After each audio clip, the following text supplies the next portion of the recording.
65 years old. He would allow you his apartment rent-free, and you would take care of him. Baytown 911, what's the address of your emergency? All I did was give. Because you're a caregiver. Yes. You say that this was your passion. Yes, it's my passion. A disabled senior citizen is murdered on his caretaker's watch. Hi, we're at the property at Providence at Baytown, Briarwood, 1711 James Bowie. I'm with the leasing office. We believe one of our residents might have passed away. Day and night. Yes. You weren't getting paid, so... I did it all out of the kindness of my heart. You really did? Yes, I did.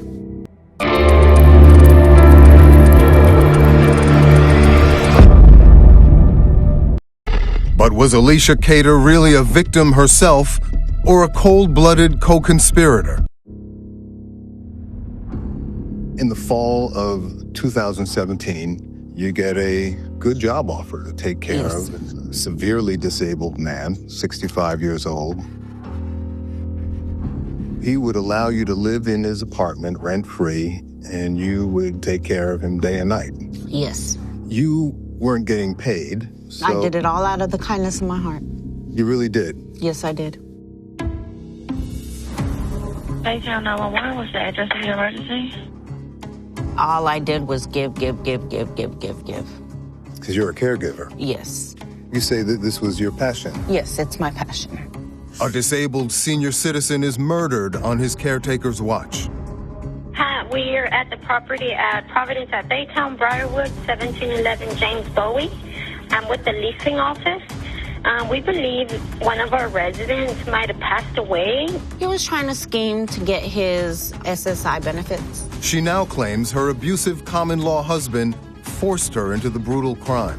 When you realized he was after the old man's disability checks, what did you do? Or were you in on that too? He told me if I didn't help him, then I was next. And you did help him? Yes, I did. But was Alicia Keator really a victim herself, or a cold-blooded co-conspirator? I watched the 2.5-hour police interrogation of you. We don't kill people, we sell drugs, that's why. You don't look at all like a woman who's just been saved from a sadistic killer. How do you explain that? You can't. You're looking more like a hardened criminal who doesn't really care. Are you really the victim of domestic abuse or a dangerous sociopath participating in the murder of the man that you were taking care of? Well, we call it that. So much for your career in caretaking. Some murders slip into the night, quiet and cruel. This was one of those cases. It happened in Baytown, Texas, to an elderly man so utterly alone and forgotten, there isn't a single surviving photograph of him.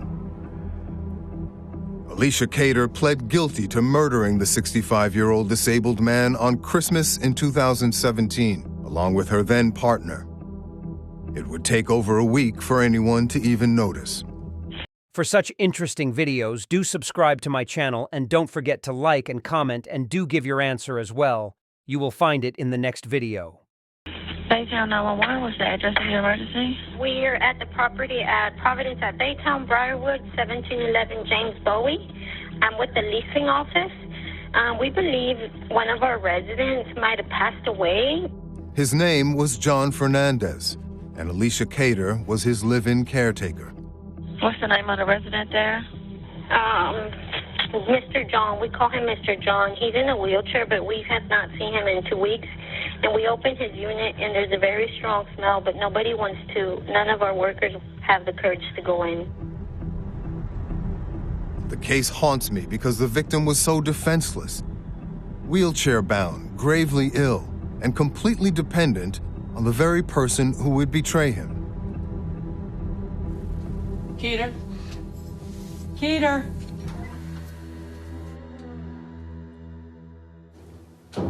Today, Keator is telling her story for the very first time. Right here? Yes, right there. Good morning. Good morning. How you doing, Alicia? Good, how are you? And I want to probe the mind of a convicted murderer who broke the sacred trust between caregiver and patient. I'm going to be asking you a lot of intense questions. I'll be direct with you, and I hope you'll be forthcoming with me. I will. We're here to try to understand the mindset and motivations behind your actions in this case. Okay? Why did you want to talk to us today? To share my side of the story, because my side of the story wasn't heard.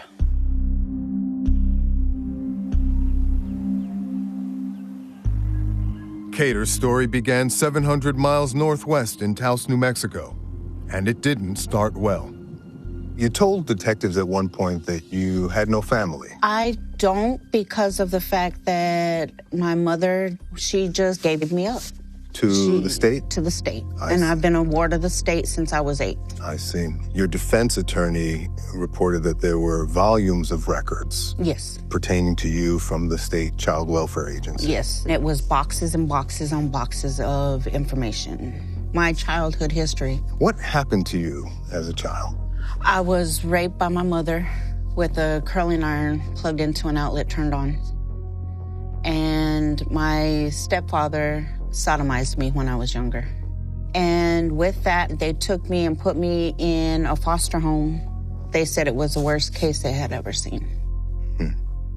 It sounds like a rough start to life. Yes.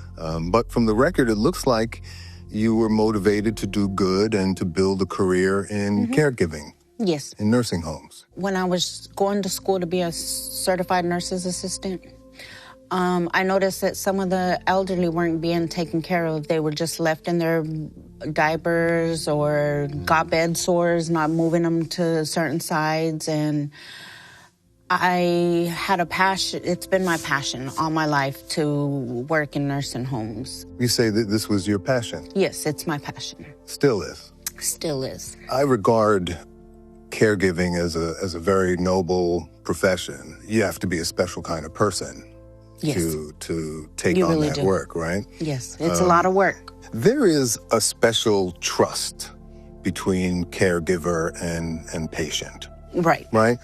How would you describe that trust? It's genuine, kind of like a child gives their mom love unconditionally, and I would say no ulterior motives, no nothing like that. It's just genuine and from the heart, Pure care. pure care. But her unconditional love and care childhood had led to drug addiction, petty crimes, and eventually violence. Were you in the drug trade? I knew how to go about selling it and breaking it down and all that stuff because I grew up in a family like that. We know you have a violent past of your own, including stabbing 2 people in the head. Right? Keator was sentenced to 2 years in prison for assault with a deadly weapon and then released. At the same time, Marcus Donnell Gilbert had just finished 13 years of a 20-year prison sentence. The two met and started a relationship. What was he in for? Abusing a girlfriend. It was horrible. She was like, her whole body was a bruise. It was horrible. Her eyes were swelled shut. Her lips were busted open. Did you know about that when you got with him? No, I didn't. According to what you and your lawyer have said, you were basically trapped in an abusive relationship. Yes. Controlling, possessive, like me and you talking right now, wouldn't go down. He wouldn't allow it. He would take my phone every morning, keep it, make sure I didn't contact anybody, make sure anything. So, controlling, abusive? Very did you say? abusive. Violent? Violent, yes. But in the fall of 2017, Alicia Keator got an opportunity to get away from Gilbert and get back to a life of purpose. You get a good job offer to take care of a severely disabled man, 65 years old, wheelchair bound, right? Bedridden. Diabetic. And he would allow you to live in his apartment rent-free, and you would take care of him day and night. Was that the deal, basically? Yes, it was. Mr. Fernandez needed round-the-clock care? Yes, he did. And you needed a place to stay at the Yes. time. Seems like a good match, right? 65-year-old John Fernandez was wheelchair-bound and feeble. He needed help to get in and out of bed and to the bathroom. But those who knew him say he always had a certain spirit about him. Every day whenever I was walking up, he'd be sitting about where I am, and he'd greet me before I even made it up to him. He'd say, "Hello, beautiful. How are you doing today?" And we'd chit-chat about how our days were going. Postal worker Lindsay Miller had worked this route for years and says Fernandez brought a little cheer to the hard-scrabble streets of Baytown, Texas. I looked very forward to seeing John every day. He knew how to make someone smile, for sure. He'd crack jokes and everything else. Fernandez had no family to rely on, no cherished photos framed on a mantelpiece. In fact, he was so isolated and alone that we could not find a single image of him. So we asked Miller to sit down with sketch artist Lois Gibson to help create a portrait of the kind and gentle man she remembers. Was he white, black, Mexican, Chinese? He was Hispanic. Hispanic? Okay. And how old do you think? Just ballpark it. What does he look like? Around 60. Okay, 60. And he was fat, skinny, or average, or muscular? He was probably between skinny and average. Got that. And you don't have to know exact height, but was he short or tall, or do you know if he was 6 foot? Or I have no idea. He was in a wheelchair. Okay, there you go. He never stood. He was so trusting. He trusted everyone, which was probably one of his downfalls. I mean, he thought everybody was a friend. And that's not the case, obviously. Fernandez survived off the kindness of neighbors and his monthly Social Security income. He couldn't pay for home care, so he needed somebody who would care for him in exchange for housing. Someone he could trust. You weren't getting paid. No. Right? I did it all out of the kindness of my heart. You really did? Yes, I did. He would allow you to live in his apartment rent-free, and you would take care of him day and night. Mm-hmm. Was that the deal, basically? Yes, it was. Keator claims her own intentions with her new patient were honorable. But Marcus Gilbert saw a very different kind of opportunity. While you were there taking care of John, it sounds like Marcus was scheming to take advantage of John. Yes. He was trying to scheme to get his SSI benefits, right? I guess you could say. Get a PIN number, get a card, this, that, and the other. When you realized he was after the old man's disability checks, what did you do? Or were you in on that too? I never came up with the idea to go in with him on taking the SSI money or the card or none of that. That was solely on him because he was trying to hit a lick, so he called it. He was trying to hit a lick. What does that mean? So he's trying to come up with some quick money so he can do drugs. Within weeks, Gilbert had taken John Fernandez's ATM card, but still needed his PIN number to steal his Social Security payments. Fernandez found himself locked inside his bedroom with Marcus Gilbert and a third accomplice refusing to give them the PIN number. Christmas Eve, right? Yes. The shakedown of John escalates with a violent effort to intimidate him into giving up the PIN number. Yes. You told police Fernandez was laying on the bed, scared, curled up, crying, begging, and asking Gilbert to leave him alone. Yes. I remember that. Is that what you witnessed? Yes. I remember that like it was yesterday. When that went down, Alicia, were you helping them or were you helping John? I was trying to figure out how to help John without dying myself. You were afraid for your own safety? I was in fear of both of our safeties, mine and John's, because I didn't know what Marcus was capable of. All this led to Christmas Day 2017. Fernandez would make one final appeal to his caregiver for protection, but it would fall on deaf ears. Even when he directly appealed to you for help on Christmas morning, he said, "I'm terrified. I think he's going to do something to me. He's going to hurt me. Please don't allow him to hurt me." You remember that? Yes, and that's when I was looking for a phone to call his parole officer, and I couldn't find one. Christmas 2017. In as much detail as you can recall, Alicia, tell me what happened. It's Christmas Day in Texas. Family and friends are gathering to open presents and drink eggnog. But a very different scene is playing out in John Fernandez's home. Marcus Gilbert, high on meth, is about to take his threats to the next level. Alicia Keator claims that at the time, she was scared for her own life. But is that really the whole truth? In as much detail as you can recall, Alicia, tell me what happened that night. Well, Marcus went into the bedroom, had me go in there with him, and said, "If you don't give me the PIN number, then he said, I'm going to kill you." Did you try and get John to just give him the PIN number? It's more important that you stay alive? Well, John wasn't listening to anybody. That number was going to go with him to his death. I see. Marcus, his eyes were black. He looked demonic. Something came over him, and he grabbed a hold of John and shook him a little bit and told him, "Give me the PIN number." And he wouldn't do it. He wouldn't give up that number for nothing. John is terrified. He knows now. He already knows What's going to happen. what's going to happen. I'm at the foot of the bed, and he had thrown him on the floor, kicked him in the head. He grabs the medical gloves, puts them on, grabs the extension cord, cuts it from his electric chair, and ties his feet up with it.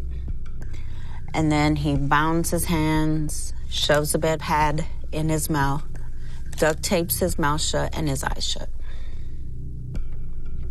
Puts him underneath the bed, covers his feet up with a laundry basket and blankets, gets out and padlocks the door. You tell investigators that Gilbert told you to do nothing and just watch, right? To which you said, what? According to you telling the police, you said, okay. That makes it sound like you stood by and did nothing to help the man that you were caring for as your patient. Right. Did you ever go in and try and calm Marcus down or call? There was no calming him down. When he got his mind set on something, that's exactly how it was gonna roll. Fernandez was dead, or so they thought. But then a half hour later, while cleaning up the crime scene, Gilbert and Keator hear muffled sounds from John's bedroom.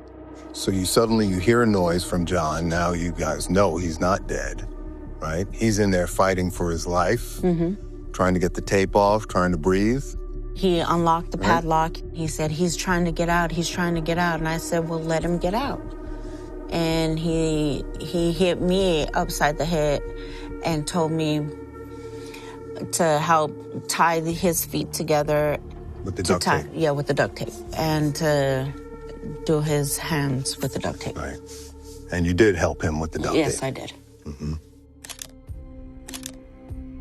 Were you not hysterical, crying, screaming that the man in your care was just murdered for nothing?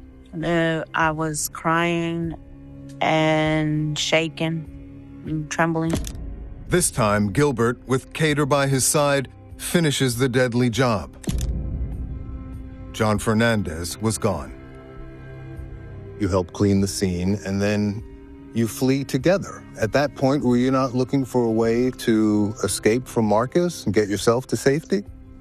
At that moment in time, I didn't know what to do because he was in control of everything. But the evidence suggests otherwise.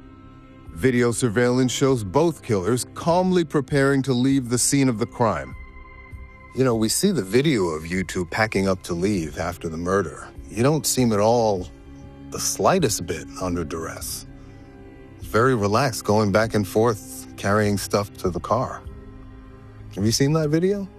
I haven't seen anything that they had. I see. Because I was in county, so. I see. They didn't show me anything. Well, there is this video of the two of you after the murder packing up to leave, and you seem cool as a cucumber. Together, Keator and Gilbert flee the crime scene. And 5 days pass before neighbors realize they haven't seen Fernandez for a while. His shadowy caretaker and her common-law husband are now long gone. Baytown 911 was the address of your emergency? Hi, we're at the property at Providence at Baytown, Briarwood, 1711 James Bowie. I'm with the leasing office. We believe one of our residents might have passed away. What's the name of the resident there? Mr. John. We call him Mr. John. He's in a wheelchair, but we have not seen him in 2 weeks. And we opened his unit, and there's a very strong smell, but none of our workers have the courage to go in. Once we made entry into the apartment, we could see where a padlock was on the door. We observed 2 mattresses that was pulled back, and Mr. Fernandez's body was found next to a bed. Sergeant Craig Green from the Baytown Police Department was a lead detective on the case. We could observe that his hands and feet were tied by cords, and also his face, his eyes, his nose, and his mouth were duct taped. When I got here to deliver the mail, the day they found him, the cops were here.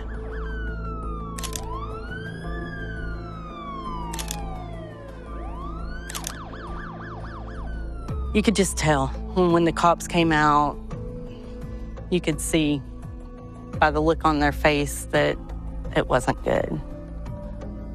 And I knew immediately when they went in.